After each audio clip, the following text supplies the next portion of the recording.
Did you know that many of the biblical accounts, often considered myths or just stories of faith, have been supported by scientific and archaeological discoveries? Over the centuries, sacred narratives have found new ways to connect with historical reality, and what once seemed impossible is now being confirmed by concrete evidence. In today's video, we will explore 10 biblical facts that science has already proven, and which will certainly change your view of the Bible. Get ready for a fascinating journey where faith and history meet. After all, you will know the truth, and the truth will set you free. The Stone of David and Goliath. The story of David and Goliath, found in the book of 1 Samuel, is one of the most iconic in the Bible, where the young shepherd David defeats the giant Philistine Goliath with a single stone thrown from his sling. Although seen as a story of faith, many wonder if there is a historical basis for this event. Recent archaeology can help us better understand this battle. In 2008, archaeologist Dr. Avraham Biran began excavations at Tel Es Safi, an area identified as Gath, the birthplace of Goliath.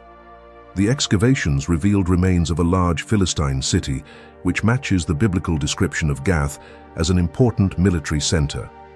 While no direct record of Goliath was found, the evidence of a large Philistine empire reinforces the plausibility of the biblical account.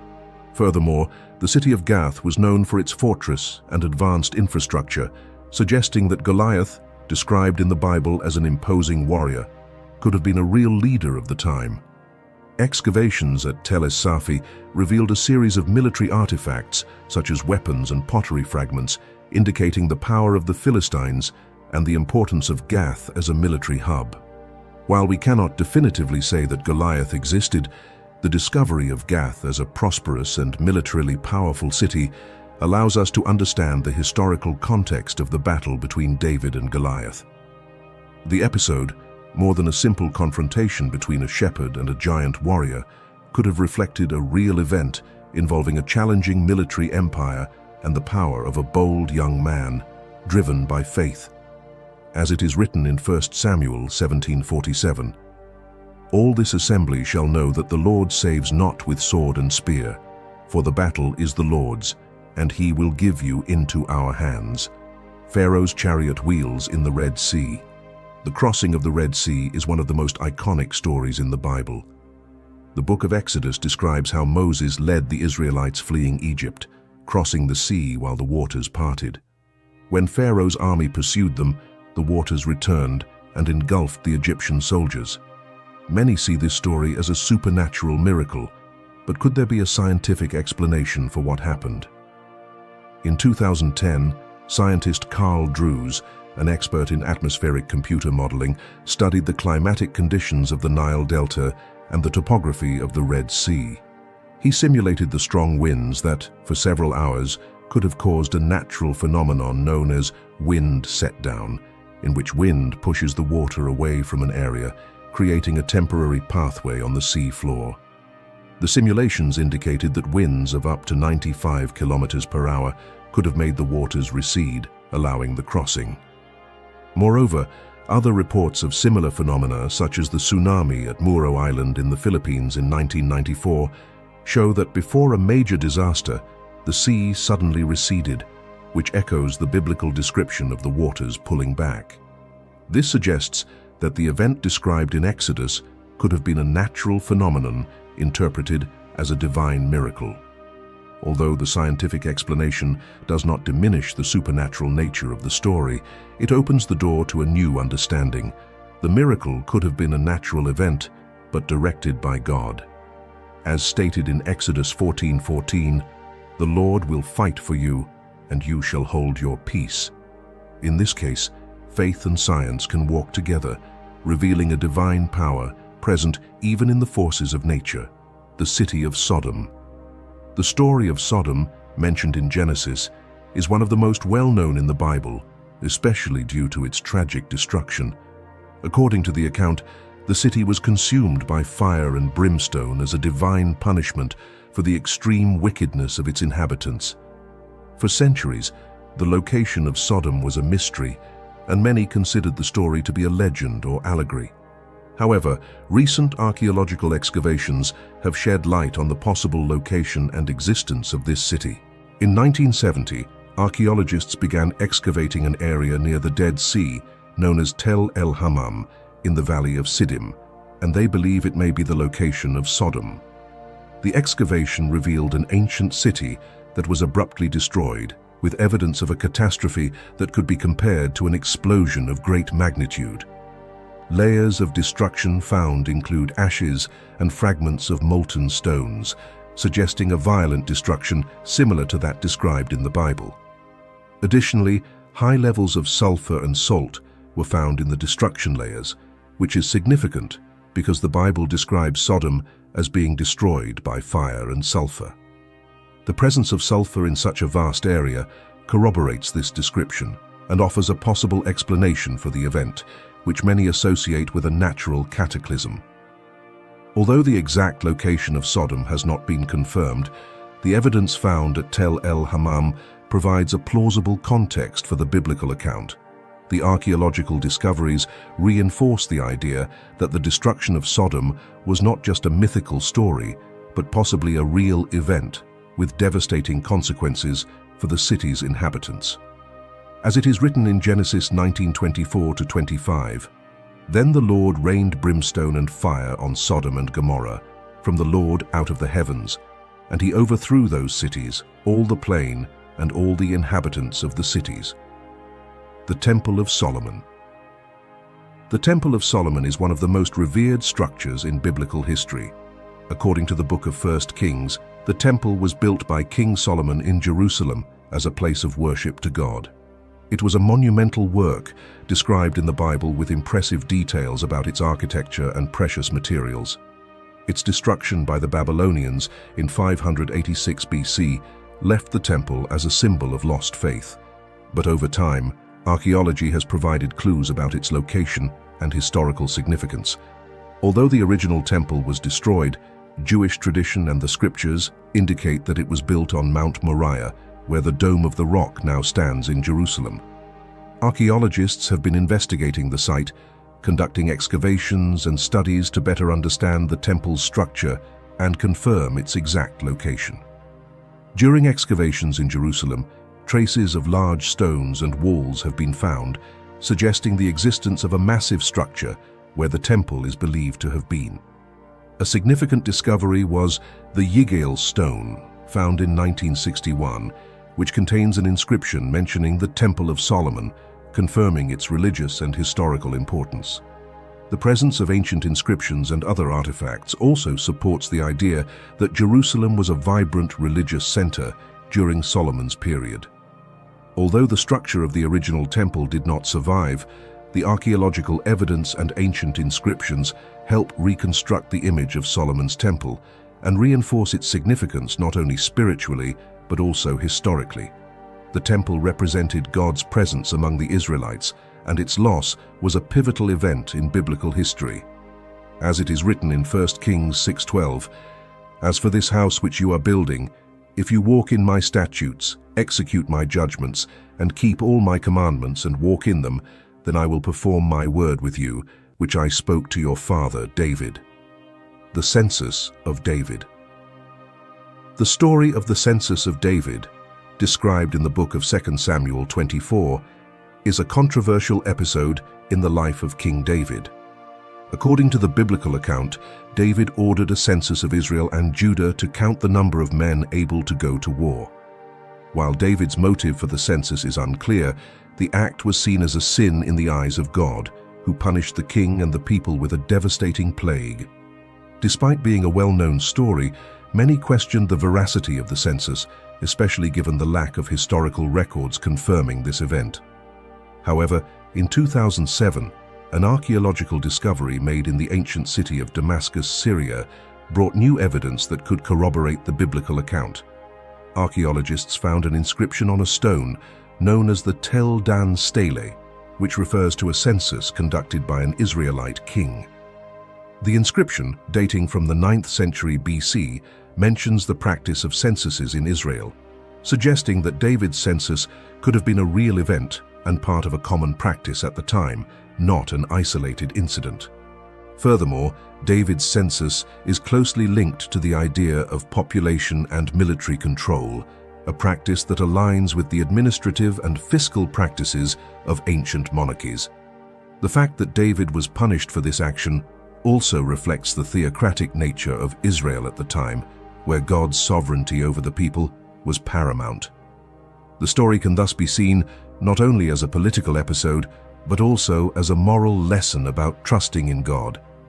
As stated in 2 Samuel 24:10, "And David said to God, I have sinned greatly in what I have done. But now, O Lord, I beg you, take away the iniquity of your servant, for I have done very foolishly." The Tel Dan inscription. The Tel Dan inscription, discovered in 1993 in northern Israel, is one of the most important archaeological finds that reinforce the historicity of biblical figures. The inscription, dating to the 9th century BC, mentions the House of David, referring to the dynasty of David, the king of Israel, who, according to the Bible, was chosen by God to rule over Israel and Judah. For centuries, the existence of David was questioned by many scholars, as there was no direct archaeological evidence confirming his existence outside the scriptures. The discovery of this inscription changed that perspective, offering proof that David's dynasty was not merely a literary construct, but a historical reality. The inscription was found at Tel Dan, an archaeological site in the Galilee region, and was engraved on a stone stele, written in Aramaic. The text mentions a king of Israel and the House of David, suggesting that David's dynasty existed at a time when the kingdom of Israel was involved in conflicts with other powers in the region, such as Aram. The inscription also refers to a victory of an Aramean king over the House of David, placing this dynasty within a historical context of conflict and power. This archaeological evidence is crucial because it provides extra-biblical proof of David's existence and his dynasty. Although the inscription does not directly mention David himself, the reference to his house is confirmation that he was a real historical figure. Additionally, the discovery reinforces the credibility of the biblical accounts, which present David as the founder of a dynasty that would rule Israel and Judah for generations. As it is written in 2 Samuel 7:16, "And your house and your kingdom shall be established forever before you. Your throne shall be established forever." The writing on the wall, Daniel 5. The story of the writing on the wall, recounted in the book of Daniel 5, is one of the most enigmatic and impactful moments in the Old Testament. The Babylonian king Belshazzar, during a great banquet, used the sacred vessels from the temple in Jerusalem to celebrate, disrespecting what was sacred. At that moment, a hand appeared and wrote mysterious words on the wall, challenging the king. The message, saying, "Mene, Mene, Tekel, Parsin," was interpreted by Daniel as a divine warning. Belshazzar's empire was doomed, and he would lose his kingdom to the Persians. For centuries, this episode was regarded as merely a symbol of divine judgment. However, recently, some scholars have pointed out that the practice of writing on walls, mentioned in the book of Daniel, was not a literary invention, but something that actually happened in ancient Babylon. Archaeological excavations in Babylon have revealed inscriptions on the walls of palaces and temples that were used to record royal decrees, and in some cases, predictions and divine messages. One of the most interesting discoveries came from the palace of Nabonidus, the last king of Babylon, where inscriptions were found that might suggest the practice of writing divine messages or warnings. While no inscription has been directly related to the story of the handwriting on the wall, the discovery of these texts provides a deeper context for how Babylon interacted with its gods and how sacred messages were interpreted and disseminated. Although there is no direct evidence that the event described in Daniel occurred exactly as the Bible recounts, the archaeological discoveries help provide a cultural and historical foundation for the practice described. The story of Belshazzar and the writing on the wall, more than just a supernatural event, reflects the idea that in antiquity, divine messages could be read in events that seemed inexplicable, as it is written in Daniel 5:24-25. Then from his presence the hand was sent, and this writing was inscribed. And this is the writing that was inscribed. Mene, Mene, Tekel, Parsin. Elijah's fire on Mount Carmel. The episode of Elijah's fire on Mount Carmel, described in 1 Kings 18, is one of the greatest miracles performed by the prophet Elijah. During a period of great apostasy in Israel, when the worship of Baal was rising, Elijah challenged the 450 prophets of Baal to a public competition to prove which God was true. The test was simple. Both sides were to prepare an altar and cry out for celestial fire to consume the offering. The prophets of Baal cried out and danced, but nothing happened. When it was Elijah's turn, he prepared the altar, soaked the offering with water, and prayed to God. Immediately, fire descended from heaven and completely consumed the offering, including the water around the altar. This miracle was a demonstration of divine power, showing that the God of Israel was the only true God. Although the event was a miracle, many scholars seek to understand the historical and natural context behind this occurrence.